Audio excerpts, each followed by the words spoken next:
অথচ মুসলমানের ইসলাম না থাকলে এটা সে গণতন্ত্র কোথায়? কাজেই ইসলামের উপরে যে কোনো আঘাত আমরা জীবনের কলিজার তাজা রক্ত দিয়ে প্রতিহত করব ইনশাআল্লাহ। আমরা নাস্তিকদের মোকাবেলা করেছি 2013 সালে শাপলা চত্বরে জীবন দিয়ে, আবার 2025-এ যদি কেউ ইসলামের বিরুদ্ধে কোন চক্রান্ত করে আমরা তা রুখে দেব ইনশাআল্লাহ। আমরা রাজপথে আছি, আমরা রাজপথে থাকবো।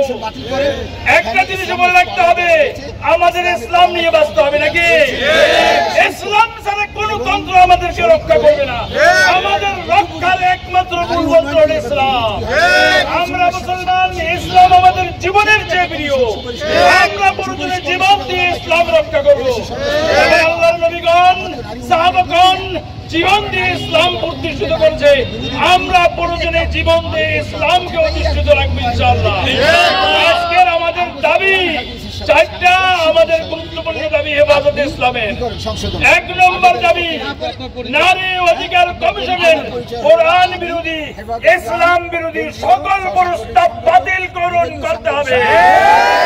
স্লোগান দিন, সকল প্রস্তাব বাতিল করতে হবে। সংবিধানে বৌদ্ধবাদের প্রস্তাব আছে, বৌদ্ধবাদের প্রস্তাব বাতিল করতে হবে।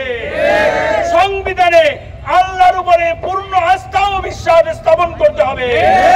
সংবিধানে বিসমিল্লাহ পুনর্বহাল রাখতে হবে। রাষ্ট্রধর্ম ইসলাম। রাষ্ট্রধর্ম কি? ইসলাম। 92% মানুষের রাষ্ট্র বাংলাদেশ, সেখানে রাষ্ট্রধর্ম কি হবে? ইসলাম। রাষ্ট্রধর্ম ইসলাম আমাদের রক্ষা করতে হবে। আমাদের 2 নম্বর দাবি, শাপলা চত্বরে যে সমস্ত আমাদের ভাইদেরকে নির্মমভাবে গণহত্যার মাধ্যমে হত্যা করা হয়েছে, তারপর থেকে বাংলাদেশে যত গণহত্যা হয়েছে সকল গণহত্যার বিচার অতি দ্রুত সম্পন্ন করতে হবে। আমাদের 3 দাবি, যত মিথ্যা মামলা আছে বিশেষ করে হেফাজতে ইসলামের কর্মীদের বিরুদ্ধে, নেতাদের বিরুদ্ধে সকল মিথ্যা মামলা অতি সত্বর প্রত্যাহার করতে হবে।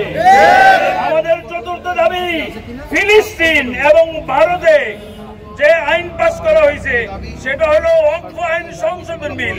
ওয়াকফ আইন সংশোধন বিল বাতিল করতে হবে। যদি ওয়াকফ আইন সংশোধন বিল বাতিল না হয় তাহলে ভারতের মাদ্রাসা মসজিদ সব সরকার দখল করে নেবে।